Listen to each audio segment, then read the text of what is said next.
Hey guys, I'm back again. But as I was saying, like, I think sometimes people like to try to pass off certain mistakes that they make and just like, oh, it's just me and this is how we are in New York City. But I'm like, nah. And what else? My classmates, they would just give me so much encouragement. It was just like, and Danielle, when we get ready to like go out and plan activities, because we always doing like group activities within the program where we go out to different outings and stuff. It's like, we're going to keep you in mind. We're going to plan something fun for you. And I was like, thank you guys so much. They are so supportive of me. Like, it's amazing when you have people in your life who genuinely care. And not only that, it's like people in your life who care more than other people who should care, right? And it's cool. It's like I'm kind of over the relationship by now anyway, because you realize like that you deserve better, you deserve better treatment, and you realize that person is not really willing to give it to you. Another comment that was made, that my classmate made, she was like, you deserve better, Danielle, and God gonna send you somebody better, so don't worry, God gonna send you somebody 10 times better. And I said, you know what, it's not, because I know he's gonna watch this, and it's not so much about trying to put him down and be like, oh, he's a bad person. It's more about being a right match with somebody.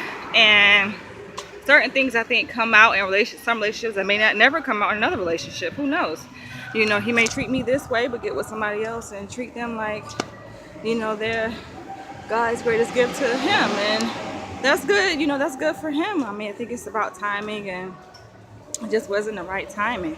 And so how I look at that statement, it's not so much about the person as it is certain things the person did, and certain things I believe that could have been improved upon in the relationship, like communication and just having respect for each other. And I think how his view of respect or being dominant in a relationship is about controlling and being bossy, and it's not healthy. I do believe it is possible to have a DS relationship, dominant submissive relationship, in the context of BDSM, with someone, who's very dominant, and it doesn't have to be all about, oh, I'm dictating everything that you do and even manipulating situations so that I get my way, essentially. And I think that's how it was. It's like before, he was manipulating situations, as he is doing now in this situation, to try to get his way,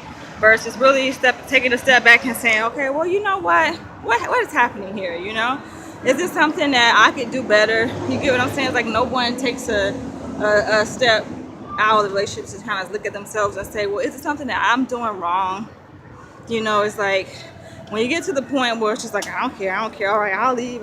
Like, you don't want to be with that person. And that's how relationships end, because people just don't care, and they look back and like, well, damn, I wonder how or why it ended. It's like it was supposed to end. If you have an attitude that you don't care, that's just like, okay, if you're working towards something, whether it's a PhD, business, buying a home, whatever it is that you're working towards, and obviously it takes a lot of work.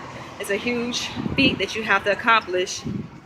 If at any point while you're working towards that big feat, and relationships can be, a big feat, I think,